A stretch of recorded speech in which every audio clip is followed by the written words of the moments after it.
কিন্তু ওই সময় মানে কেউ উদ্ধার করবে ওই লোকটাও ছিল না। মানে পা একেবারে ছিন্ন বিচ্ছিন্ন হয়ে গেছে, সে গগন বিদারক চিৎকার করছে।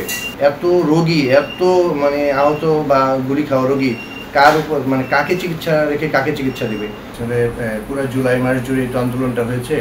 তো আমরা যেহেতু একটা রাজনৈতিক দলের সদস্য, বাংলাদেশ জাতীয়তাবাদী দলের সদস্য, ছাত্র দলের ছিলাম, সেই হিসাবে আমরা ছোট ছোট গ্রুপে আকারে ভাগ হয়ে, যেমন মেসেঞ্জার গ্রুপ, হোয়াটসঅ্যাপ গ্রুপে ভাগ হয়ে আমরা নিজেদের মধ্যে আলোচনা করতাম কোথায় কোন প্রোগ্রামটা হবে, সেগুলো নিয়ে সিলেক্ট করতাম। তো আমরা আসলে সামগ্রিকভাবে অনেক খণ্ড খণ্ড আকারে প্রোগ্রামগুলো করতাম। 5ই আগস্ট সকালে আমরা জালকুড়ি থেকে মিছিল নিয়ে রওনা দিই শাহবাগের উদ্দেশ্যে।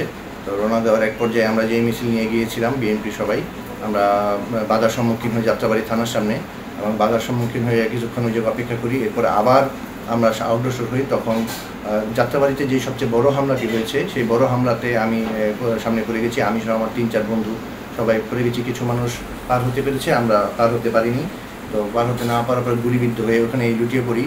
এরপরও পুলিশ আপনার থানা থেকে বের হয়ে সামনে এসে আমাকে এবং আমার আশেপাশে যারা ছিল সবাইকে প্রত্যেকের মাথা ফাটিয়ে দেয় এবং হাতে পায়ে প্রচুর গুলি করে বা বাড়ি দেয়।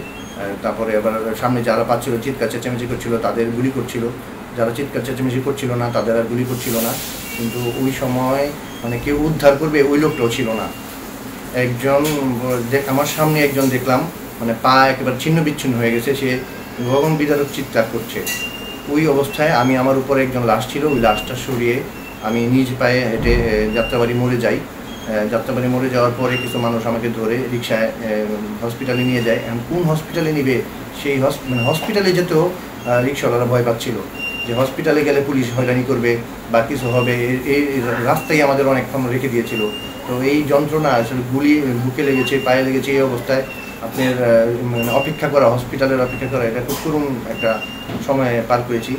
এরপরে যখন হসপিটালে গিয়েছি, হসপিটালে গিয়ে মানে রক্তের উপর দিয়ে আমাদের বিভিন্ন লোকজন ধরে নিয়ে হসপিটালে বেডে নিয়ে গেছে, অপারেশন থিয়েটারে নিয়ে গেছে। সেখানেও দীর্ঘ লাইন। এক একজন ডাক্তার মানে চিকিৎসা সেবা দিচ্ছে, কিন্তু মানে আমাদের সিরিয়াল আসতেছে না। এত রোগী, এত মানে আহত বা গুলি খাওয়া রোগী, কার উপর মানে কাকে চিকিৎসা রেখে কাকে চিকিৎসা দেবে? এই ইস্যুতে আমরা মানে একই আইসিইউতে মানে মানুষ চিকিৎসা করতেছে অনেক মানুষ। আসলে ওই সময় আসলে সবার আগে বন্ধুবান্ধবরা এগিয়ে গিয়েছিল, কারণ আমি জানি কিছু বন্ধুবান্ধব আছে যারা আমরা সহযোদ্ধা আছে, তাদের ইনফর্ম করা হয় আমার মোবাইল দিয়েই। ইনফর্ম করার পরে তারা বিভিন্ন মারফতে যে তারাও যে আন্দোলনে বিভিন্ন জায়গায় স্পটে ছিল, ওই স্পটগুলো থেকে ছুটে গিয়ে আমার হসপিটালে আমাকে দেখতে যায়। তারা ওই জায়গায় চিকিৎসা হয়নি, প্রথমে গুলি বের করতে পারেনি। ডাক্তার অপারগতা প্রকাশ করার পরে ওই হসপিটাল থেকে অন্য হসপিটালে নিয়ে যায়। তো ওই সময় আমার ফোন দিয়ে আমার পরিবারের এই বন্ধুবান্ধব আমার পরিবারকে ইনফর্ম করে, কিন্তু আমার পরিবারে যে আমাকে দেখতে যাবে বা করবে এরকম কেউ ছিল না, কারণ আমার বাবা আর ওয়াইফ তারা এই জায়গা থেকে নারায়ণগঞ্জ থেকে ঢাকা যাবে ওই পরিবেশই ছিল না। তো যাই হোক, বন্ধুবান্ধব ওরা নিয়ে যায়, এক হসপিটাল থেকে আরেক হসপিটালে যায়। তো এই জায়গায় আমাদের যে কুতুবপুর ইউনিয়নের জনপ্রতিনিধি যারা আছে, তারা আমাদের এই হসপিটাল চেঞ্জ করাতে সহযোগিতা করে।